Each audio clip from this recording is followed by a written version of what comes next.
and namaste talking about this any more than I have to. Yeah, namaste pissing me off. I don't even know what that means anymore. Okay.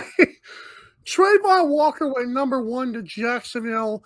And then the Jaguars said, screw an offensive lineman. What about Devin Lloyd, the other best linebacker in the draft from Utah? But I was surprised on how Jacksonville waited for this pick. Like, this wasn't a quick pick. There was like a good 3-4 minutes off the clock. I'm like, what are they doing here? I wonder if they were contemplating maybe Kayvon Thibodeau, who we'll get to next. But hey, Trayvon Walker, the freak athlete, goes number 1. Thoughts on this and Devin Lloyd at 27 for them? So it's very rare that I've seen. I assume the waiting part you're talking about, the Trayvon Walker situation, not the Devin Lloyd, because Kayvon Thibodeau was not there at 27. He was there 5, but you get it. Yeah. I think the reason that I've never seen the number 1 pick go quick, even though you've had the better part of 4 months to be on the clock, basically. Yeah, I'm sure they're entertaining any last-minute trades, something that blows them out of the water. But also, do you really want to run up to the podium 2 minutes into the draft with this pick? What if it all goes wrong? You were so sure about this pick. If it doesn't pan out, it just makes your organization look... Ryan Leaf! Okay. Well, that's the thing with, like... I mean, the Chargers, I can't remember the 98 draft, but, I mean, the Chargers were basically had 2 envelopes in their hand. Whichever one the Colts picked, they were going with the other envelope. I mean, that was Ryan Leaf or Peyton Manning. Like, Indianapolis had to make the right decision, and, of course, they did. But, I mean, you know, the Chargers in 98 were sitting there. Okay, here's Peyton Manning, here's Ryan Leaf. All right, the Indianapolis Colts like Peyton Manning. Okay, here's Ryan Leaf. I mean, they were ready. No, they didn't know. I mean, they thought he would be just as good, if not better. But I'm just saying, the picks weren't that easy in this Detroit rush to the podium. Absolutely. They loved Aiden Hutchinson. He was supposed to be the number 1 pick. He was pumped to be a Lion. I was like, wow, he likes playing for them. Where's he from? Is he from that area? I mean, he went to Michigan, I know. The way he was so pumped up. There's no way he's not. I mean, maybe you just have to, you know, subconsciously pump yourself up to become a Detroit Lion. I don't know. I mean, remember Dan Campbell's press conference? Maybe you just have to do that. Maybe there's something that, like, you just have to tell yourself, oh, my God, I'm a Detroit Lion. Oh, my God, I'm a Detroit Lion. You know? Mm-hmm. But Trayvon Walker, I'm sure he'll be fine. I mean, this is a Trent Baalke pick. So if it doesn't pan out, you can literally just pile on the Trent Baalke Express here because we know that so many people – he's had a tough offseason. I mean, he's balked.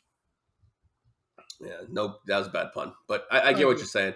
I like the Devin Lloyd pick. I had him going, you know, middle tier in the teens, but – I will tell you what, there were some picks that really made me scratch my head or take a step back and go, that's not where I expected that guy to be. But first one for me, Houston, Derek Stingley.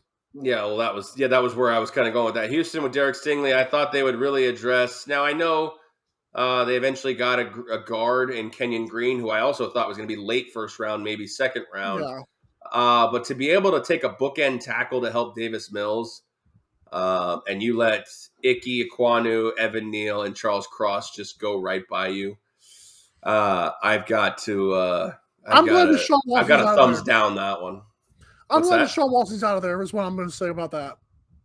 Yeah, I'm sure Davis. That was not a good first round for me. I'm sure Davis Mills would have loved to, and the thing is, you know, it seemed to me that okay, if you want to go defensive back, it seemed to me that Sauce Gardner was the can't miss prospect. I could be wrong. Derek Stingley could be phenomenal. He was phenomenal his freshman year when they won the title, when they won the national championship. What have you done for me lately? Yeah, I mean, he's missed the better part of the last 2 seasons. It seemed to me that Sauce Gardner was the can't miss prospect. So for you to theoretically reach for a defensive back here at the number 3 pick, I would have been much more okay with it being Sauce Gardner over Derek Stingley Jr. Yeah, I know I heard about Derek Stingley Jr. hype, if there was any, but for Houston, like you said, to do this, and then later on, I think like that pick of the Kenyon Green guy, like, what are we doing here? I don't hate Kenyon Green. I just didn't think he was a team pick. But why there? Like, if you want an offensive lineman, why are you selling for Kenyon Green? Why not just grab the Evan or Ekwonu? Or the fact of the matter is, a lot of people had Zion Johnson rated a lot higher as well as far as the guard. So, why? These teams they've got to be falling in love. I mean, the fact of the matter is the two guys they drafted are from LSU, which is just a hop, skip, and a jump away, and from Yep. Texas A&M, which is right in their backyard. So, I would imagine they've watched those guys a lot and kept tabs on them. And I mean, you can't pry these guys away from teams if they fall in love with them. So, c'est la vie, you guys. It's your picks, and I don't think they necessarily addressed. Which, to be fair, they have a lot of needs, but I don't think they address the biggest needs, which is a skill position player for Davis Mills to pair along with Brandon Cooks, and a guy to protect him on the right side, which would have been, again, any number of Charles Cross, Evan Neal, or Ike Ekwonu. Yep. Oh, and also Charles Cross going to Seattle was interesting too. It's like, I wonder if they're getting Baker Mayfield or if they're waiting for another quarterback. Even if they're not, I mean, I think they're just trying to rebuild an offensive line here. Yeah. I mean, it seems like I don't think anybody really. I'm not ruling Baker Mayfield out, but I don't think anybody really wants to do anything splashy to get Baker Mayfield. I mean, Right. if I throw you a 7th round pick and you want to give me Baker Mayfield, fine. I got to take on that $20 million contract. Maybe you'll cut him. I don't know. We'll see what we do. Someone made a good. I think it was Skip Ellis who said that like Skip and Shannon Sharp were both like Browns played it poorly because they made it clear they don't want him. So now it's like teams can lowball and say, well, if you don't want him, we'll take him for a 5th or a 6th. Well, that's probably all he's really worth at this point. I mean, What? Let's be honest. I mean, like even when Jimmy Garoppolo inevitably gets traded, and I think he's going to probably end up in Carolina. I mean, he might fetch a 3rd. What did Matt Ryan fetch? 2nd and a 3rd, or 2/3? Second and a 3rd, yeah. The 2nd and a 3rd, and even that I thought may have been a little high for the cap hit they've got to take on. But Jimmy Garoppolo ain't fetching seconds. Baker Mayfield ain't catching seconds. So, yeah, 5th round pick for Baker Mayfield. You should be ecstatic to get it, even if you didn't have Deshaun Watson at that point. The first receiver off the board was a bit of a head scratcher to me. Not that I don't like Drake London. I just don't think he makes a lot of sense. Falcons fans were rightfully mad at that. I just think of all the guys, he just doesn't make sense in that offense. He's big. He's like a Julio type, but he's not as good as Julio. Hey, Conehead. Yeah, he's dragging his cone everywhere. That's funny. Yeah, well, he just got surgery, so he can't access his area, so the cone is necessary. But you had Garrett Wilson, Chris Olave, and Jameson Williams all there at your disposal, and of the 4, that Drake London's not the guy I'm going to go with there. I tweeted out that the Jets backed in to Garrett Wilson being there at 10. There was no way Garrett Wilson was going to be there at 10 unless Falcons, wanted this up, and they did just that. They doggy dude. Well, again, I thought Jameson Williams would be the best wide receiver, and clearly Detroit does as well too. They traded up 20 spots to get him. Good. You just have to wait him out. And I thought Atlanta was really making no strides to try to compete, and Jameson Williams would have been the pick there. But I mean, my favorite receiver to watch out of all these 4 was Chris Olave. Yeah. And I'm shocked the Saints went up and got him when I thought they needed other pieces, but they ended up getting their tackle. Actually, I nailed that one too. I got 4 players right in their spots, and 3 of the teams I got right. I'm pretty proud of that. You play conservative. Stop it. No vice golf. Maybe a small, maybe a little. So no, let me just. I mean, we got Aiden Hutchinson at number 2, which I know you got as well. Or did you have Aiden Hutchinson going 1? Oh, sorry, JK. We had Kyle Hamilton going to the Ravens at 14, which we got. We had Trevor Penning going to the Saints at 19. I had Kyle going to the Eagles. Kyle who? Hamilton. Oh, sorry, I was talking about me. And then we had this one. We had Treylon Burks going at 18, but to the Philadelphia Eagles. Let's talk about that one. Philadelphia trading that pick to acquire A.J. Brown, and the Tennessee Titans. I mean, if they like Treylon, fine. I get it. He was basically the last wide receiver left on the board after that whole string. I mean, even Jahan Dotson went over him. That was annoying. Which is a little bit of a surprise to me. What'd you say, the last thing you said? I was hoping Colts were going to get him. Oh, they were never getting him with 42. That was not happening unless they traded up to get him. But Treylon Burks. So basically, they're taking another guy out of the southeast here and resetting the contract clock on him. I mean, we'll see what happens with Treylon Burks. I'm not high on him, but we also didn't know much about AJ Brown coming out of the draft there with True. running with DK Metcalf. So we'll have to see what that is. Our boy Sammy Action gave the contract extension for AJ Brown a colossal thumbs down. What are your thoughts on that one? 4 years, 100 million, 57 guaranteed. I don't hate it, but he might have a point to say that it's not a great contract extension at this time. I do believe. You don't even like your quarterback, so yeah, that's a bad look. Yeah, but I mean, your quarterback now has Miles Sanders, Dallas Goedert, Devontae Smith, and now AJ Brown. I mean, if you're going to give, at least I love the fact that the Philadelphia Eagles are giving Jalen Hurts every chance to succeed.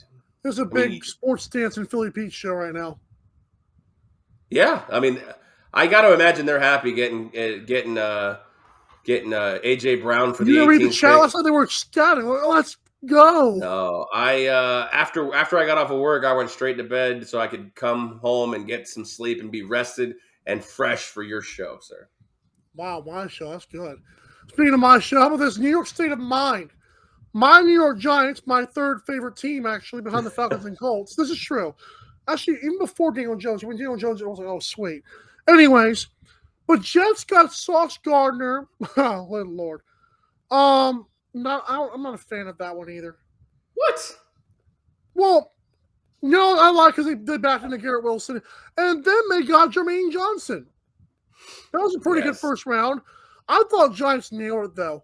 I thought Giants absolutely. The fact that they chose Kayvon Thibodeau, the edge rusher who was supposed to go number one for a month, and then they were able to get Evan Neal, who I believe is still the best tackle, even if Akeem Aquana ends up being the best tackle. Dude, they said, Daniel Jones, here's your defense, and obviously they're going to dress some more. And then here's your offensive lineman with Andrew Thomas. Well, I'm happy. Yeah, I'm a little shocked they did not trade out of one of their picks, simply because, like, Kayvon Thibodeau for me is a very large boomer bust. I think he can be a boom, especially in New York. He has a very vibrant personality, so New York will fit him.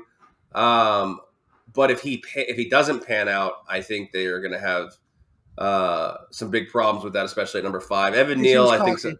Very sure. I'm surprised they didn't trade out of it because I don't know if I would have gone edge rusher. Now I know they're a little hesitant to go wide receiver because it really just hasn't panned out. They have Galladay, they have Kadarius Toney, who they're trying to trade off, and I think he was their number 1 pick last year. Yep. And there really wasn't a ton there that you could say, okay, the number 5 pick.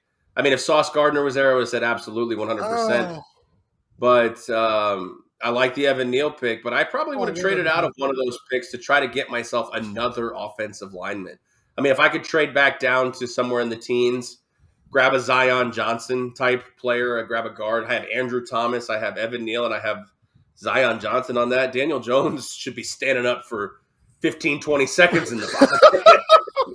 He should be able to find anybody. The streaker on the field, he should be able to find him in the third quarter. Right. I mean, you have to do everything possible. I mean, I know that, you're lower on Saquon Barkley, but also adding these pieces on this offensive line to be able to help Saquon Barkley not go for 1 yard at a time.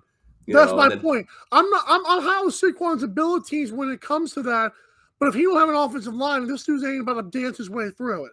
But I just think if they were not in – sorry, go ahead. I was just thinking if they were not in love with Kayvon Thibodeau, they should not have made that pick. But if they are, then that's fine. If it pans out, great. Because, he could be a next, like, Michael Strahan type, in New York. He's got the personality. He's got the edge. He's got the flair.